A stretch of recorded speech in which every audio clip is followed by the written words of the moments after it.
जो सत्संग कार्यक्रम रहा इन छतरी ने भी सीधी करो। वो बहुत ही सुंदर रहा और सुंदर तो रहना ही चाहिए। दूर दूर से विद्वान पहुंचे। हालांकि ये छोटा ही सत्संग रखा गया था। हमारा विचार था कि भाई 10 से 15 संतों को बुलाया जाए जिसे सभी को मौका मिले। प्रवचन का भी 15-20 मिनट और 10-15 मिनट वचन का भी, यानी एक आदमी को आधा घंटा मिले आराम से, तो 20 आदमियों का मतलब है 10 घंटे में सत्संग चले।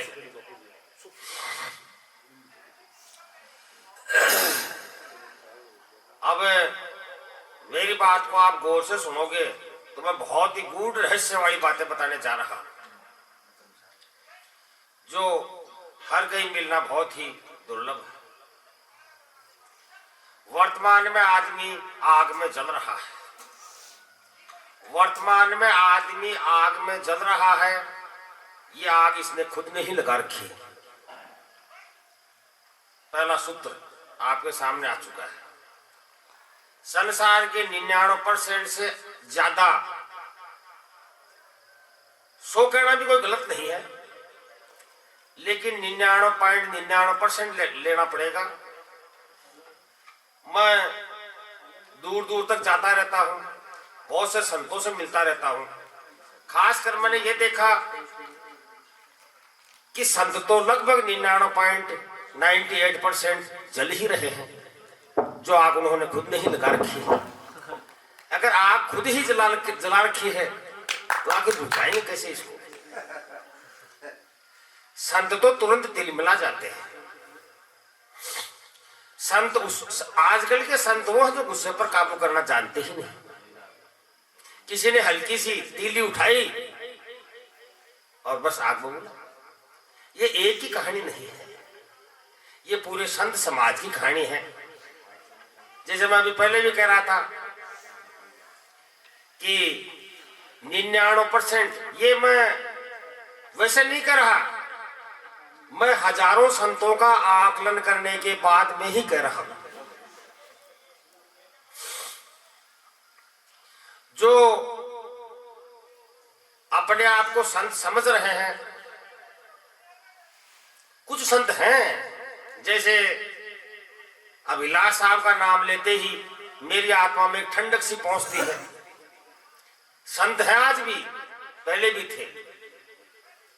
जैसे करण साहब हैं, इनका नाम लेते ही मेरे ठंडक पहुंचती है। ये गुस्सा नहीं करते, ये गले लगाना जानते हैं। मैं इनको गलत भी कह देता हूं तो फिर मैं कहता हूं महाराज जी तो गलती होगी, तो ये माफ करना सीख जानते हैं, ये माफ करना जानते हैं। तो ये इनकी महानता है। वरना गुरु तो और भी बड़े बड़े धर्मेंद्र साहब भी हैं, लेकिन वो माफ करना नहीं जानते। इसलिए मेरे लिए सबसे सुयोग्य गुरु करण साहब रहे। क्योंकि बड़े नाम से क्या हो गया, जो छोटी सी बात पर तिलमिला जाए, जो बीच में थोड़ा सा बोल जाए और गुरु अपनी लंगोटी छोड़कर भग जाए, ऐसा गुरु किस काम का मेरे लिए? लंगोटी यहां पड़ी है, गुरु वो भग रहा है। तो पूछा जाए गुरु जी कैसे रहे हो, तो यार बीच में बोल गया था ना, तो महाराज माफी दो। माफी देने की तो गुरु में शक्ति ही नहीं है। ऐसे गुरु गुरु नहीं है, मनुष्य भी नहीं है। उनकी तुलना संसार में जो बहक रहे हैं कीड़े मकोड़े, उनसे करना बहुत ही सुंदर है। उनको मैं मनुष्य का दर्जा नहीं दे सकता किसी भी सूरत में। मनुष्य तो वो होता है जिसने अपने मन को संभाल लिया। मननाथ मनुष्य, जिसका मन मनन करना सीख गया, विचार करना सीख गया और सत्य को पकड़ना सीख गया। सिर्फ किताब पढ़ लेना, सिर्फ किताब पढ़ लेना और दूसरे को बता देना, इसका अध्यात्म से कोई लेना देना है ही नहीं। ये मैं कहना चाह रहा हूं। यानी बीजे पढ़ा और आपने बीजे की 10-20 बातें याद कर ली और आप अपने शिष्य को बताने लग गए अगर आप ऐसा कर रहे हैं तो आप खुद तो गर्त में जा ही रहे हैं, लेकिन संसार को भी गर्त में ले जा रहे हैं। ये सत्य है। असली ज्ञान वो होता है जो किसी ग्रंथ से नहीं, आपके अनुभव से उत्पन्न होता है। ग्रंथ उसमें सहायक हो सकते हैं, लेकिन बीजक आपका अनुभव नहीं है। बीजक तो कबीर साहब का अनुभव है। आप इस भ्रम में कभी मत रहना कि बीजक आपका अनुभव है। जब आप उस बीजक की बातों को अच्छी तरह से अपने ऊपर लागू कर लेंगे और उन बातों पर जब चलने लग जाएंगे, तब आपका अनुभव वो बढ़ जाएगा जो कबीर साहब का अनुभव था। तो फिर वहां कोई खतरे की बात नहीं है। तो मैं आपको यही कहना चाह रहा था कि सत्संग का मतलब होता यही है कि अपने से बड़े के साथ लग जाना। सत्संग का शाब्दिक अर्थ होता है अपने से बड़े के साथ। बड़े का पूंछ, बड़े का कपड़ा, अपने से बड़े का सहारा पकड़ लेना। लेकिन आजकल के अधिकतर लोग बड़े का सहारा नहीं पकड़ते, छोटे का पकड़ते हैं। छोटे का पकड़ते हैं क्योंकि छोटे का इसलिए पकड़ते हैं कि शिष्यों की भीड़ हो जाएगी आराम से। बड़े का सहारा पकड़ने में जोर आता है। एक आदमी छोटा लेक्चरर है, बड़े लेक्चरर का सहारा लेने पर उसको बहुत ही तकलीफ होती है, क्योंकि बड़े के सामने डर कर रहना पड़ेगा, गलती सुधारनी पड़ेगी। और छोटे के सामने कोई तकलीफ वाली बात नहीं है। इसलिए सत्संग का मुख्य मतलब यही होता है कि अपने से बड़े के साथ लग जाना, अपने से ऊपर उठे हुए के साथ लग जाना। और जब ऊपर उठे के साथ लग जाओगे तो फिर आप भी धीरे धीरे ऊपर उठ जाओगे। और जब ऊपर उठ जाओगे तो फिर आप आराम से धीरे धीरे आराम से संत शिरोमणि भी पढ़ सकते हो। कोई तकलीफ वाली बात नहीं है। आज हर एक आदमी इतना ही कहता है कि कबीर साहब ने कहा है, कबीर साहब ने कहा है। कोई ऐसा भी तो हो कि मैंने कहा है, ऐसा आदमी अभी तक कहीं मिला नहीं है। सिर्फ यही कहते हैं उसने कहा है, उसने कहा है, उसने कहा है।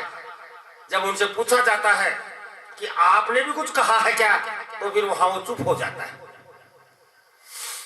इसलिए सत्संग का लाभ लेना चाहिए, लेकिन कबीर साहब की एक साखी बहुत ही महत्वपूर्ण है। करनी करे सो पूत हमारा, कतनी कते सो नाती, और रहनी रहे सो गुरु हमारा, और हम रहनी के साथी। इसलिए जो रहने के अंदर रहने लग जाता है वो असली गुरु भी है, आदरणीय भी है। और ऐसे संत महापुरुष का आदर ही आदर करना चाहिए। और हम तो ऐसे महापुरुष के चरणों में रहना बहुत ही पसंद करते हैं। लेकिन सामने वाला भी थोड़ा समझे। हम तो चीज को खींच लेंगे, कोई तकलीफ वाली बात नहीं है। इसलिए ये जो मैं दो चार बातें कही हैं, इनका मतलब यही है कि असली संत वो होता है जो समता में जीने लग गया। असली संत वही होता है जिसने सहन करना सीख लिया। और जो सहन करना नहीं सीखा वो समता में आ ही नहीं सकता। जैसे गाड़ी चलते हैं, गाड़ी चलाते हैं अपन, तो उसमें ब्रेक भी होता है और एक्सीलेटर भी होता है। जब दोनों का सामंजस्य बैठा लिया जाता है उसे कहते हैं समता में आ जाना। और जो दोनों का सामंजस्य बैठाना सीख गया वो समता में भी आ जाएगा और गाड़ी सरपट दौड़ेगी और कहीं भिड़ने का कोई खतरा नहीं रहेगा। लेकिन लोग इतना ही कहते हैं सत्य को समझ लो, सत्य को समझ लो, सत्य को समझ लो। ये कोई नहीं बताता कि सत्य है क्या और इसको कैसे समझा जाए, सत्य है क्या और इसको कैसे समझा जाए। इसलिए इसलिए क्या है कि सत्य को समझने की कोई जरूरत नहीं है। मैं ये कहना चाह रहा हूं, सत्य को समझने की जरूरत नहीं है, असत्य को खोद कर फेंक दो, सत्य स्वतः प्रकट हो जाएगा। आप सत्य को पकड़ते पकड़ते थक जाओगे और आपको पता ही नहीं चलेगा कि मैं कर क्या रहा हूं। नहीं, जो कर्म आपको मन से, वचन से, कर्म से जो करते हैं, उनका आप परीक्षण करोगे तो आपको पता चल जाएगा कि ये गलत है और ये सही है। सही को भी बुद्धि से नहीं, अपनी अंतरात्मा की आवाज और अपने अनुभव पर उतार कर देख लें कि वास्तव में सही है या नहीं। सही कर्म वो होता है जो परमानेंट आपको शांति प्रदान करता है। अब बात चल रही थी अध्यात्म की, तो मैं आपको ये बताना चाहूंगा कि अध्यात्म है क्या। क्योंकि संत चाहे 1000 हो, चाहे 2000 हो, लेकिन वो सत्य को नहीं पकड़ पाते। जैसा मैं पहले भी कह रहा था कि भारत के अंदर ऐसे कोई संत मुझे नजर नहीं आते जो सत्य को जानते हो। नहीं, वो विश्लेषण करना नहीं चाहते, सामने बैठना नहीं चाहते, और सामने कोई 2 प्रश्न कर लिए तो तिल मिलाकर भगना चाहते हैं। मोनो कहता हूं महाराज, तिल मिलाने की क्या जरूरत है, आपसे आपने कहा तब हमने कुछ पूछ लिया, वरना हमें पूछने की तो इतनी जरूरत भी नहीं है। लेकिन फिर भी वो तिल मिला जाते। एक की बात नहीं, हर एक की। इसलिए संत जितना जानता है उतना अगले को बताना चाहिए, लेकिन पर्सन टेढ़ा पहुंचने पर संत को अपने अहंकार पर चोट लगती है, और चोट लगने की वजह से वो तिल मिलाता है। जिसको चोट नहीं लगती वो कभी नहीं तिल मिलाता। जो समझ गया, सही रास्ते पर चलने लग गया, वो तो संसार से बेपरवाह हो जाता है। बीच में कोई बोल गया, नहीं बोल गया, कोई भग गया, किसी ने टंटा कर दिया, उसको कोई लेना देना नहीं रहता। एक बार क्या हुआ, मौलवी साहब नमाज पढ़ रहे थे, तो एक लड़की जो अपने प्रेमी से बड़ा प्रेम करती थी, वो मौलवी साहब जैसे मैं किताब पढ़ रहा हूं वैसे अपने बिल्कुल नमाज पढ़ रहे थे, और लड़की सामने से गुजर गई। लड़की गुजर गई, आगे गई, और जब वापस आई तो मौलवी साहब अपनी नमाज पढ़ चुके थे, और मौलवी साहब बिल्कुल गुस्से में लाल पीले हो गए। लड़की बोली कि महाराज क्या चक्कर है, आप लाल पीले कैसे हो रहे हैं? कहे मैं नमाज पढ़ रहा था तो सामने से निकल गई। कहे महाराज मुझे तो पता नहीं कि आपके सामने से निकली या और किसी के सामने से निकली, मुझे तो पता नहीं है। मैं तो मेरे प्रेम में इतनी पागल थी कि मैं किधर से गई, कौन सा रास्ता था, मुझे तो पता नहीं है। लेकिन मौलवी साहब जो नमाज पढ़ रहे थे, जो पूजा कर रहे थे, वो कह रहे कि भाई तुम मेरे सामने से गई। जब सामने से गई, इसका मनो पूजा नहीं, आडंबर है, आडंबर है, थोती कल्पना है, और थोता शुद्ध आडंबर है। जब आदमी सत्य चीज को पा जाता है तो असत्य चीज, आडंबर, कल्पना, भ्रम छोड़ना नहीं पड़ता, अपने आप ही छूट जाता है। जो छोड़ रहा है इसका मतलब वो सत्य तक, सत्य के बारे में भी जानकार नहीं है। जब सत्य पकड़ में, जब असली सोना पकड़ में आ जाता है तो पीतल की गांठ कोई भी नहीं बांधता, पीतल अपने आप ही फेंक दिया जाता है, क्योंकि उसे लगाव ही नहीं रह जाता। जैसे अपन घर से अपना कचरा बाहर निकालते हैं, जब अपन कचरा बाहर निकालते हैं तो घर के अंदर झाड़ू लगाते हैं। झाड़ू लगाते हैं तो कचरा चाहे लकड़ी का हो, कचरा चाहे कपड़े का हो, कचरा चाहे मिट्टी का हो, कचरा चाहे और किसी धातु का हो, कचरा चाहे बालों का हो, कचरा चाहे जूतों का हो, अपन पूरे कचरे को एक साथ इकट्ठा करके बाहर फेंक देते हैं। कचरे में ये नहीं देखा जाता कि जूतों का कचरा कितना है, कपड़ों का कचरा कितना है, लकड़ी का कचरा कितना है, मिट्टी का कचरा कितना है, संपूर्ण कचरे को बिना विश्लेषण के ही कटोरे में डालकर बाहर फेंक दिया जाता है। इसलिए आदमी को संपूर्ण कचरा, जो काम, जो क्रोध, जो लोभ, जो मोह, जो अहंकार, जो वासना, जो तृष्णा, जो झूठ, जो पाखंड, जो अत्याचार, जो बेईमानी और जो खोटी नीयत के जितने भी कर्म हैं, उनकी गठड़ी बांधकर बाहर फेंक दो। मैं गारंटी से कह रहा हूं, आज ही आप मुक्त हैं, किसी की कोई जरूरत नहीं। ये लोग कहते हैं भाई अभी जो ये चल रहा था कि इसका ये कर लो, इसका ये कर लो। अभी पारक साहब कह रहे थे, इनकी बात को मैंने थोड़ा सा नोट किया था, गीसा साहब की बात को मैंने थोड़ा सा नोट किया। गीसा साहब ये कह रहे थे कि जीव एक पाहुणा है जो दोबारा मिलने वाला नहीं है, लेकिन फिर मैंने इसमें थोड़ा सा ये जोड़ा है कि पानी बचाओ आपना और पानी मांगने पियो बस। आदि साकी सिर खड़ी जो निर्वारी जाए, और क्या पंडित की पोथियां तो रात दिवस मिल गए। ये आदि साकी ही आपको मुक्ति तक, सुख दुख से ऊपर निर्वाण तक और मनुष्य जीवन की सर्वोच्च सिद्धि तक ले जाने के लिए काफी है। पानी बचाओ आपना और पानी मांगने पी बस बहुत है। ज्ञान अगर आपको शुद्ध चाहिए, कबीर सिद्धांत चाहिए, बुद्ध सिद्धांत चाहिए, उसका निचोड़ चाहिए, तो उसके लिए दो शब्द ही काफी हैं। जैसे गीसा साहब ने कहा कि जीव एक ऐसा पाहुणा है जो दोबारा नहीं मिलेगा, तो मैंने इसी के अंदर एक साखी और आती है छोटी सी, वो ये कहती है कि पानी बचाओ आपना और पानी मांगने पियो। अब इसका अर्थ क्या है ये मैं आपको समझाने जा रहा हूं। आदमी के शरीर के अंदर एक तो आंख और दूसरा कान, ये दो ऐसे दरवाजे हैं जो बाहर से कचरे को दिन रात खींचते हैं। आदमी के शरीर के अंदर दो ऐसे दरवाजे हैं, आंख और कान, जो दिन रात कचरे को खींचते हैं। पहली बात, इन दोनों दरवाजों से कचरा खींचना बंद कर दो, और जो अंदर कचरा पड़ा है उसे इकट्ठा करके बाहर फेंक दो।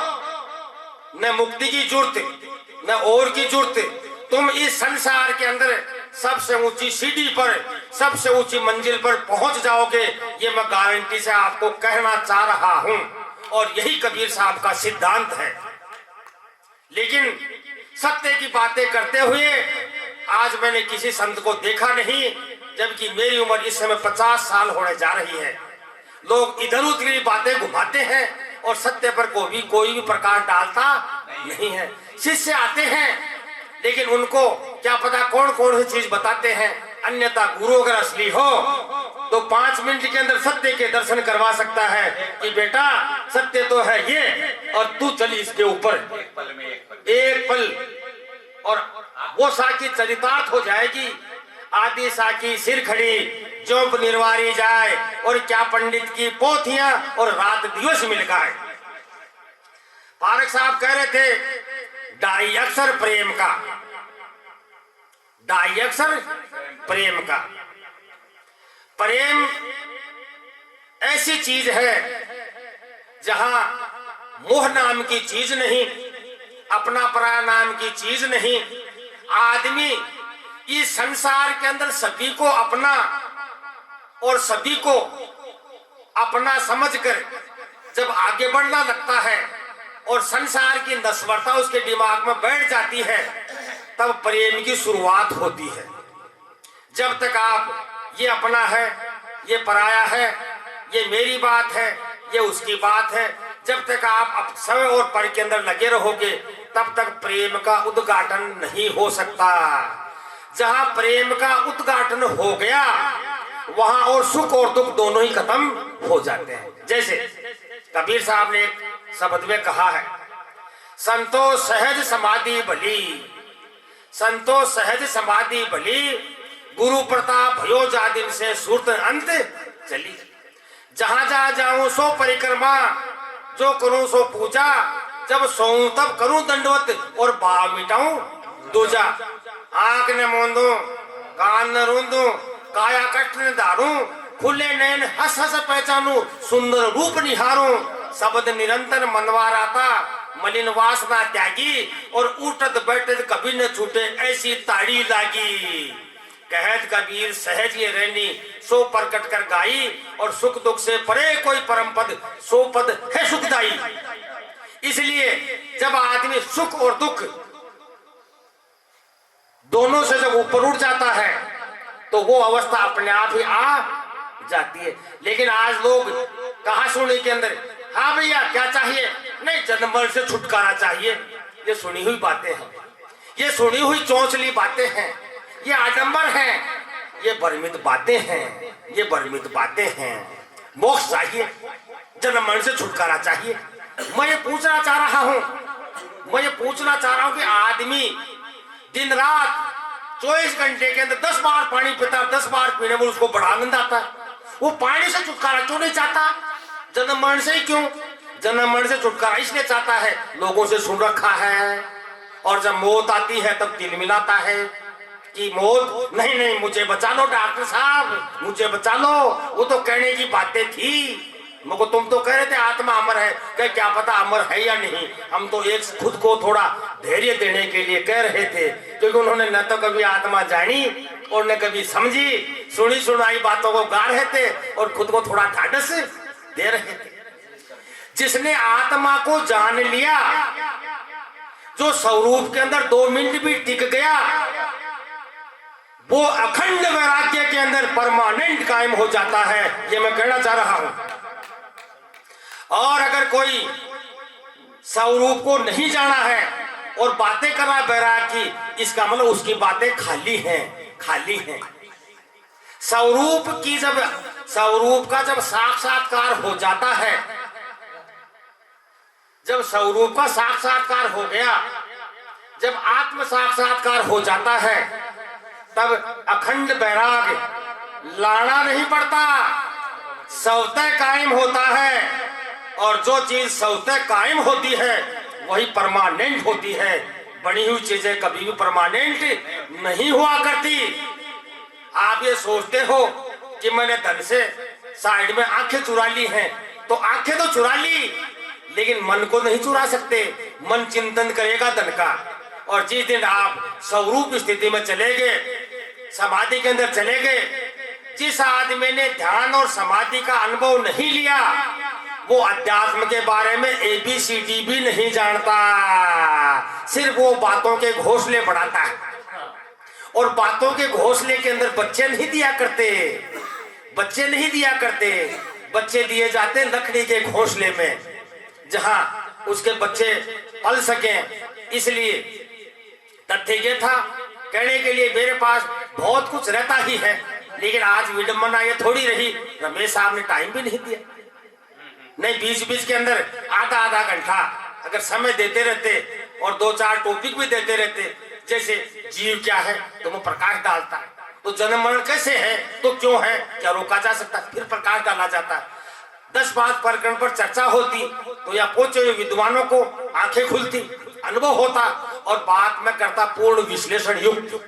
क्योंकि आडंबर न तो मैं करता हूं और नहीं मुझे उनसे कोई लेना देना। तो मैंने कबीर साहब की एक साखी पर, एक शब्द पर प्रकाश डाला है। बात कबीर साहब की चल रही थी, और ये भी चल रहा था कि भाई अध्यात्म क्या है। अध्यात्म, भारतीय अध्यात्म कहो चाहे विश्व का अध्यात्म कहो, उसके अंदर 2 तरह की अनुभूतियां होती है। अध्यात्म 2 तरह की अनुभूतियों से युक्त है। पहली अनुभूति होती है इंद्रिय अनुभूति, और दूसरी होती है अनिंद्रिय अनुभूति। ये दोनों तरह की अनुभूतियों की वकालत करता है भारतीय दर्शन भी और विश्व दर्शन भी।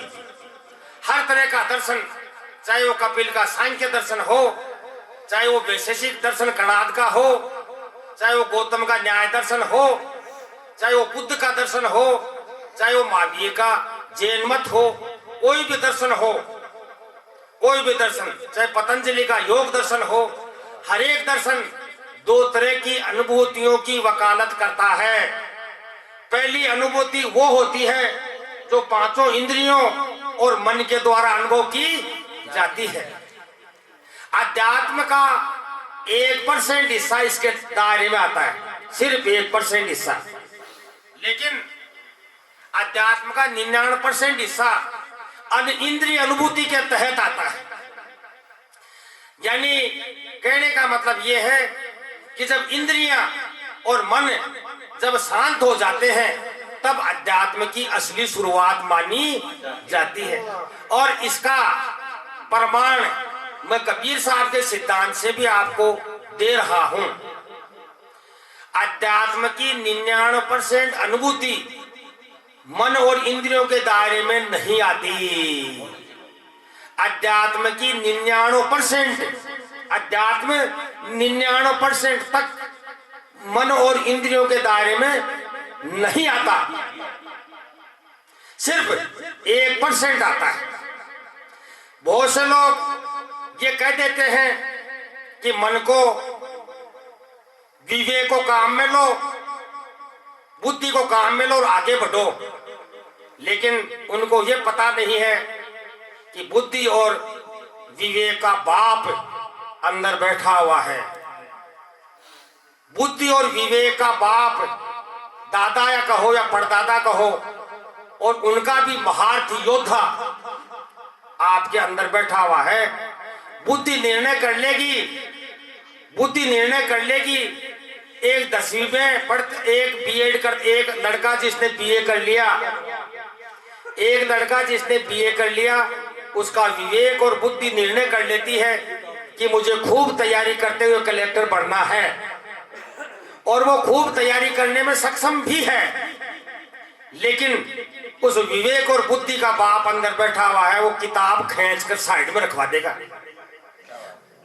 उसके अंदर बैठा हुआ है, उसके अंदर बैठा हुआ है। इस पर आप थोड़ा गौर करोगे तो आपके समझ में आएगा कि ये मसला क्या है।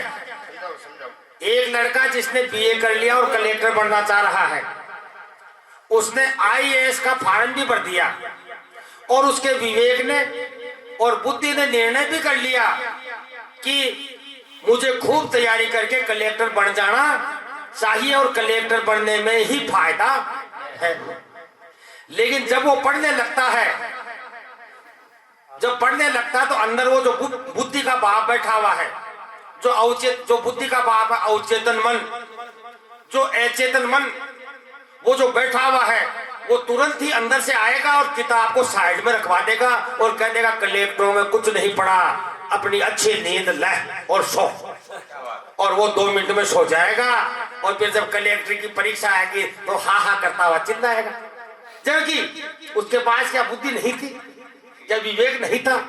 अगर बुद्धि और विवेक का इतना महत्व होता तो बुद्धि तो कह रही थी कि खूब पढ़ और कलेक्टर बन जा, विवेक भी कह रहा था उसका कि खूब पढ़ और कलेक्टर बन जा। लेकिन वो कलेक्टर क्यों नहीं बनवाया? कलेक्टर बनने से उसको किसने रोका? घर वालों ने भी पैसा दे दिया, तो उसको रोका किसने? इसलिए ये विवेक और बुद्धि के ऊपर बैठा हुआ 99% जो आपका मन का हिस्सा है, जो जन्मों जन्मों से तैयार किया हुआ है, वो आपके अंदर है। और जब तक वो आपका बुद्धि और विवेक उस पूरे को एक साथ नहीं कर लेगा, तब तक आप एक पक्ष का निर्णय नहीं ले पाएंगे। लेकिन आप लगातार अभ्यास द्वारा, समझ द्वारा, ज्ञान द्वारा, सही और गलत के निर्णय द्वारा, वर्षों के द्वारा इसको धीरे धीरे आप सुधार सकते हैं। ये 2 दिन में सुधरने वाला नहीं है। एक आदमी 20 साल से दारू पी रहा है, एक आदमी 20 साल से दारू पी रहा है।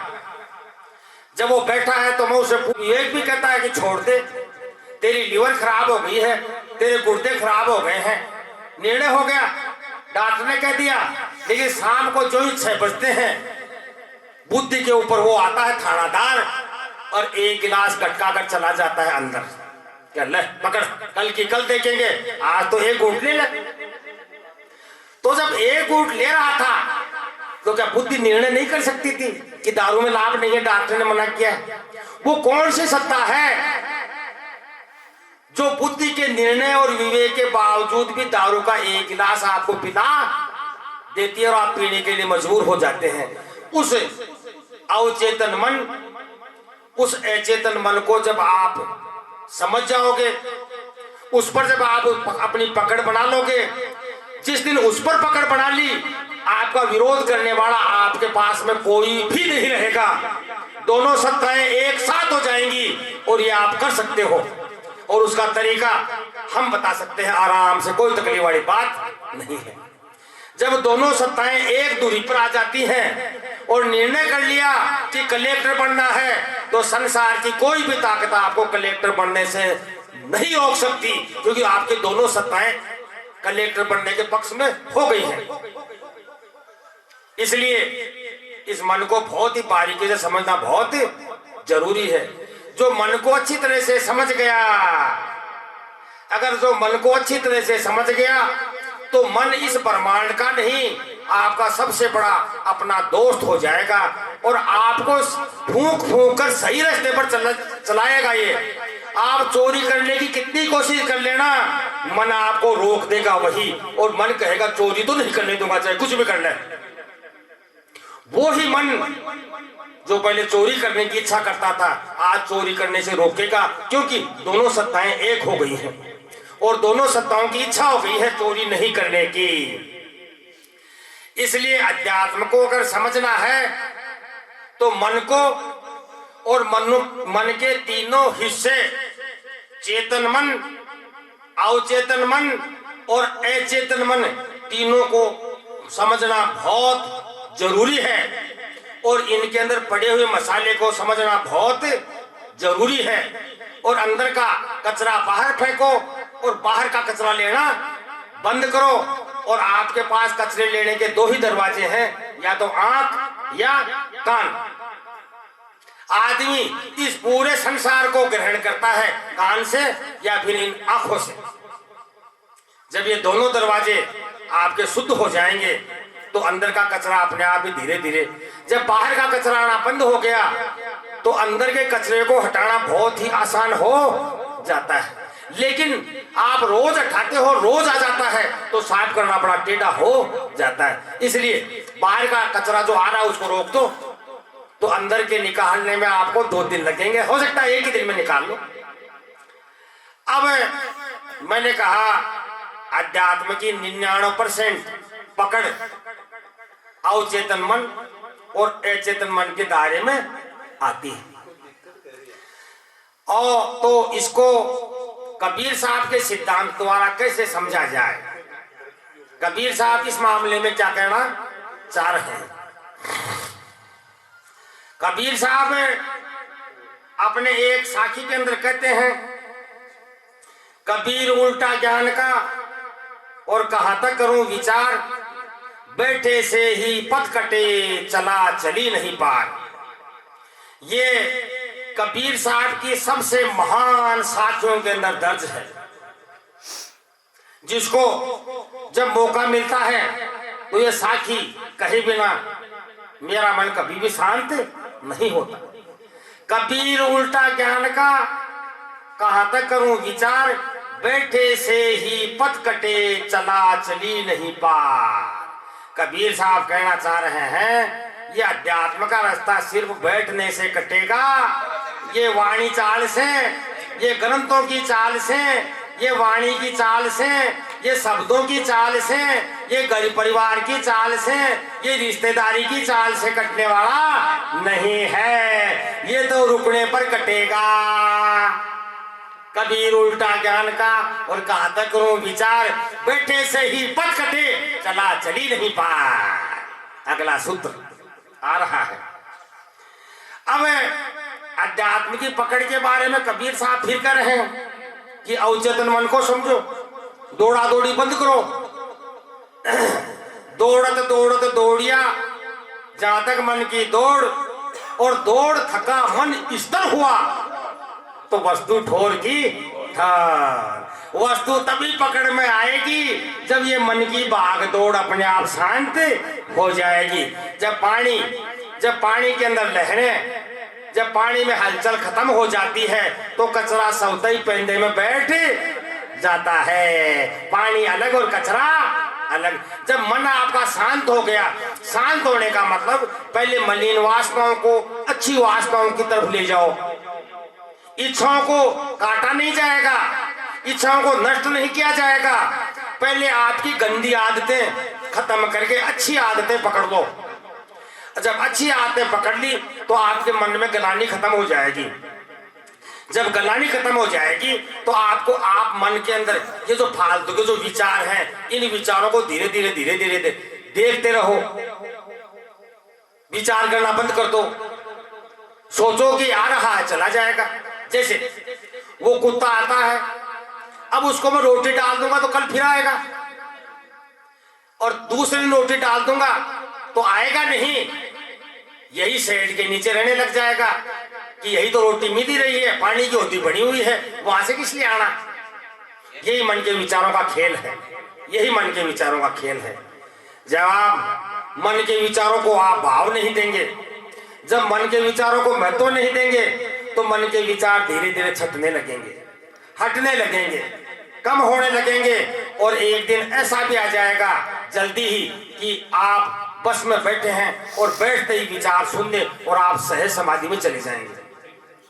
सहज समाधि उसे कहते हैं जो चलानी नहीं पड़ती, 24 घंटे अपने आप चलती है, अपने आप चलती है। बस में बैठे ध्यान लग जाएगा, समाधि लग जाएगी। आप इतनी चेतना के अंदर मौजूद हो जाएंगे कि स्टैंड आने वाला है, 2 सेकंड पहले आपकी आंख खुलेगी। समाधि बहुत बड़ी चीज है। आजकल के लोगों ने ध्यान और समाधि को आडंबर बना रखा है, जबकि ये आडंबर नहीं, अध्यात्म की रीढ़ है। इसके बिना आप अध्यात्म को कभी नहीं समझ पाएंगे। जैसे कबीर उल्टा ज्ञान का कहता करो विचार, बैठे से ही पथ कटे, ये बैठना ही समाधि है। दौड़त दौड़त दौड़िया जहां तक मन की दौड़, और दौड़ थका मन स्थिर हुआ, ये स्थिर होना ही समाधि है, यही ध्यान है, यही ध्यान है। अगला सूत्र कबीर साहब का, समझ बूझ जड़ होय रहे, समझ बूझ जड़ होय रहे, और बलतज निर्बल होय, कह कबीरता संत का पलान पकड़े कोई। समझ लो, समझ लियोगे चीजें, बूझ लियोगे चीजें, बूझ लो, और फिर जड़ हो जाओ। जड़ का मतलब न तो मुझे कुछ चाहिए, न मुझे कोई लेना, और नहीं मुझे कुछ देना। मैं अपनी जगह मस्त हूं। जब भूख लगेगी तो खाना खा लो, प्यास लगे तो पानी पी लो। आदमी जिंदगी भर पानी पीता है, करोड़ों बार पीता, लेकिन कभी नहीं कहता मुझे पानी पीने से छुटकारा चाहिए। ये जन्म मरने से छुटकारे के लिए जो कहता है, क्योंकि उसने सुन रखा है, सुन रखा है। मैं गारंटी से कहता हूं कि जन्म मरण से छुटकारा इस धरती पर एक भी आदमी को नहीं चाहिए, एक भी आदमी को नहीं चाहिए। जन्म मरण तो वर्षों में होता है, पानी तो रोज पीना पड़ता है 10 बार, इससे छुटकारा क्यों नहीं चाहता?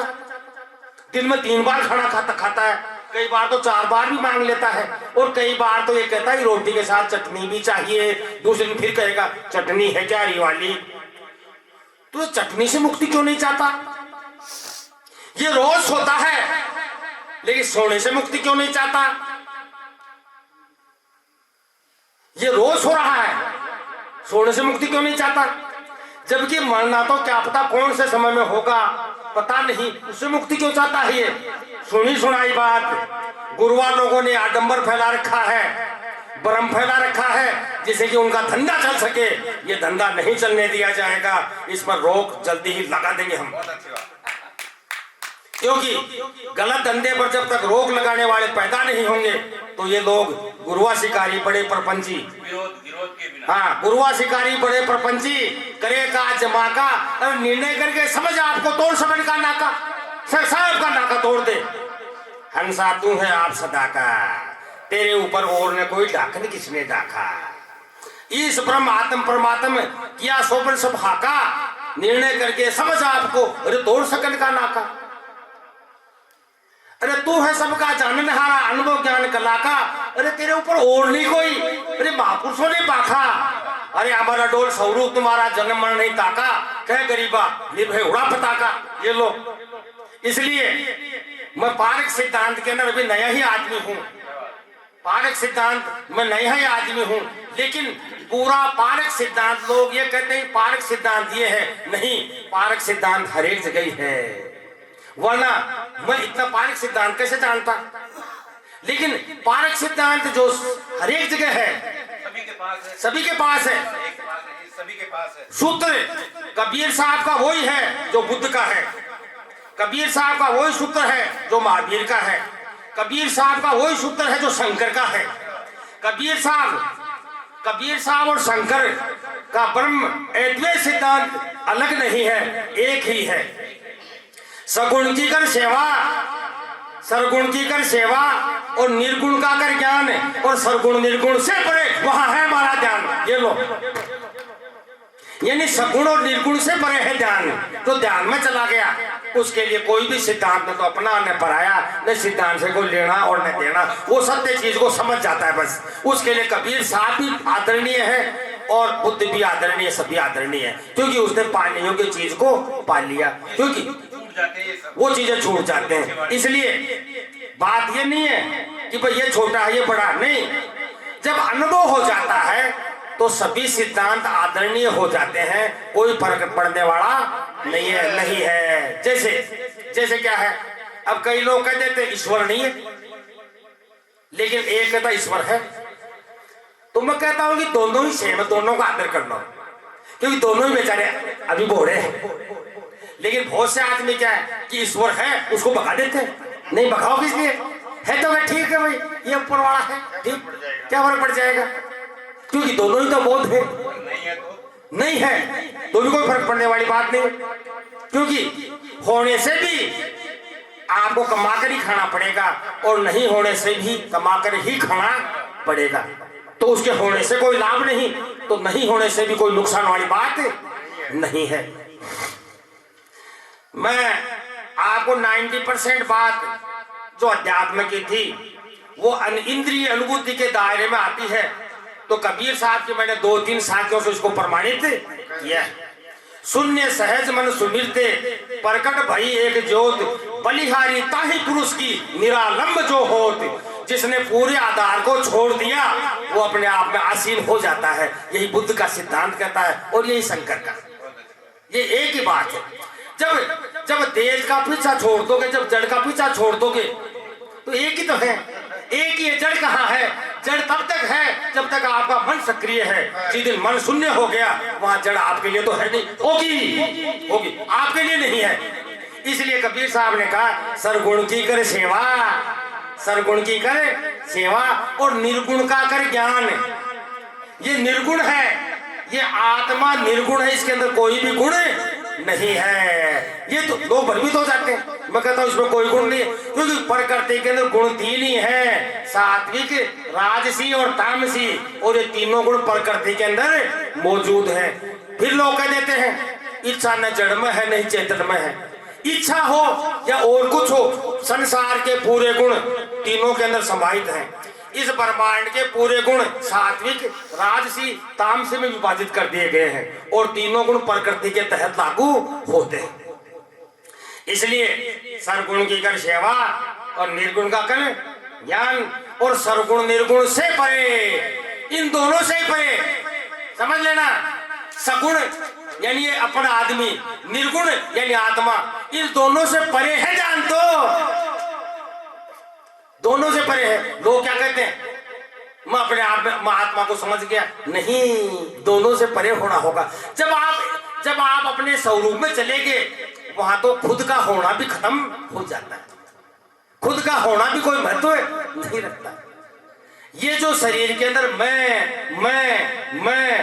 मैं मुझे भूख लग रही है, मुझे प्यास लग रही है, मुझे गुस्सा आ रहा है, ये आत्मा नहीं है, ये आत्मा नहीं है, ये मन का प्रपंच है। ये जो मैं करता है ये मन, ये आप खुद नहीं है। कई लोग भ्रमवश कह देते हैं, जो मैं करने वाला उसको जान दो, ठीक। मुझको मैं करने वाला कौन? ये तो आत्मा ही है। नहीं, आत्मा नहीं है, ये मन का प्रपंच। जब मन हट जाता है तो मैं भी हट जाता है, वहां बिल्कुल निरालम, बस आप अपने आप में, बस वहां न मैं न तू, कुछ नहीं, बस जैसे गहरी नींद में, कुछ नहीं। स्वरूप के अंदर न तो मैं और नहीं तू, क्योंकि वहां पूर्ण अद्वैत छा जाता है। दृष्टा, दृष्टि और दृश्य।